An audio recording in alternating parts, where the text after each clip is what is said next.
श्री गुरु के चरणों में प्रणाम करती हूँ। माता पार्वती जी के चरणों में प्रणाम करती हूँ। माता पार्वती जी के चरणों में प्रणाम। माता भवानी के चरणों में प्रणाम करती हूँ। माता भवानी के चरणों में बैठे हैं बड़े छोटे भाई और बहनों सभी को चरणों में प्रणाम करती हूँ।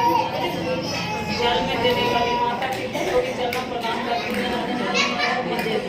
हरेंद्र भैया ने 3 सूत्र दिए हैं। हरेंद्र भैया ने 3 सूत्र का पालन करके चलना है। पहला में दया मांगना है। मान से धन से ये सुख मुझ पर दया कीजिए। दया करिएगा तो क्या करेंगे।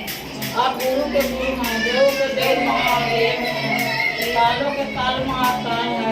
कण में बस है। संसार की रक्षा करने वाले मुझ पर कुछ दया कीजिए। दया कीजिए। आपने आपको गुरु बनाए हैं। आपको कुछ भी कीजिए। थोड़ा सा दया कर दीजिए। थोड़ा सा दया कर दीजिए। दूसरा में चर्चा करना है। सभी से बताना है। भाई बहनों से बताना है। ये भाई बहनों शिव गुरु में जुड़ के देखा। शिव गुरु बहुत दयालु दया शिव के हम गुरु बनाए। आप भी बना करके देखो। तीसरा में नमः शिवाय से प्रणाम करना है। 108 नमः से श्वास लेना है। शिवाय से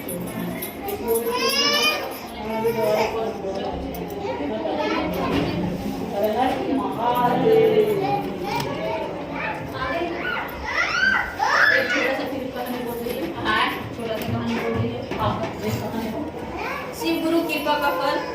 दक्षिण देश में देवगिरी पर्वत के निकट सुधर्म नामक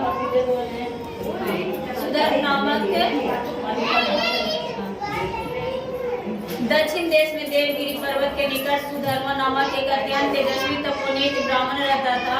उसके पत्नी का नाम सुदेहा था। दोनों में परस्पर बहुत प्रेम था। किसी प्रकार का कोई कष्ट उन्हें नहीं था, लेकिन उन्हें कोई संतान नहीं थी। ज्योति गणना से पता चला कि सुदेहा के घर में संतानोत्पत्ति हो ही नहीं सकती। सुदेहा ने संतान की बहुत इच्छुक थी। उन्हें आग्रह किया। दक्षिण देश में देवगिरी पर्वत के निकट एक सुधर्मा नामक एक अत्यंत तेजस्वी तपोनिष्ठ ब्राह्मण रहता था। उसकी पत्नी का नाम सुदेहा था। दोनों में बहुत प्रेम था। किसी प्रकार का कोई कष्ट नहीं था, लेकिन उन्हें कोई संतान नहीं हो सकते थे। ज्योतिष ने बताया कि उन्हें कोई भी कभी भी संतान प्राप्त नहीं हो सकता था। सुदेहा संतान की बहुत ही इच्छुक थी। उन्होंने आग्रह करके सुधर्मा का दूसरा विवाह अपनी छोटी बहन से करवा दिया। नहीं जची, लेकिन अंत में उन्हें पत्नी के जीत के आगे झुकना ही पड़ा। वे उसका आग्रह टाल नहीं पाए। वे अपनी पत्नी की छोटी बहन सुषमा से विवाह करके ले आए। सुषमा अत्यंत विनीत और सदाचारी स्त्री थी। वह भगवान शिव की अत्यंत भक्त थी। प्रतिदिन 101 पार्थिव शिवलिंग बनाकर हृदय की सच्ची निष्ठा के साथ उनका पूजन किया करती थी। भगवान शिव जी की कृपा से थोड़े ही दिनों के बाद गर्भ से अत्यंत सुंदर और स्वस्थ बालक ने जन्म लिया। बच्चे के जन्म से सुदेहा और सुषमा दोनों ही आनंद का पार न हो रहा। दोनों के दिन बड़े आराम से बीत रहे थे, लेकिन न जाने कैसे थोड़े ही दिनों के बाद सुदेहा के मन में एक कुविचार ने जन्म ले लिया। वह सोचने लगी, मेरा तो इस घर में कुछ है ही नहीं, सब कुछ सुषमा का है। मेरे पति पर भी उसने अधिकार जमा लिया। संतान भी उसी का है। वह कुविचार धीरे धीरे उसके मन में बढ़ने लगा। इधर सुषमा का बालक भी बड़ा हो रहा था, लेकिन धीरे धीरे जवान हो गया। उसका विवाह भी हो गया। अब तक सुदेहा के मन का कुविचार रूपी अंदर एक विशाल वृक्ष के रूप में जन्म ले चुका था। अत्यंत एक दिन उसने सुषमा के युवा पुत्र को रात में सोते समय मार डाला। उसके शव को जाकर उसने उसी तालाब में फेंक दिया जिसमें सुषमा प्रतिदिन अपनी शिवलिंगों को फेंका करती थी।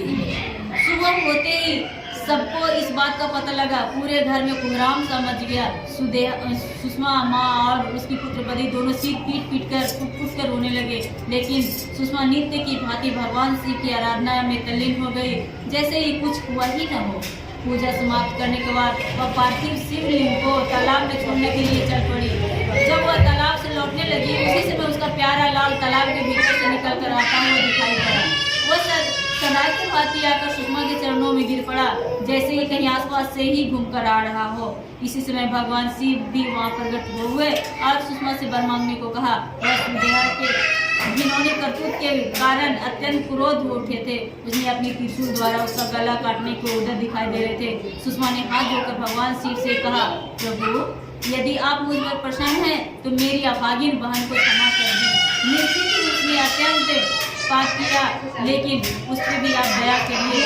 जैसे दया मुझ पे मेरा पुत्र मिल गया, उसी तरह आप उस पर भी दया करिए और उसकी पाप को क्षमा करिए। बोलो हरा हरा महादेव। गवत निकला गे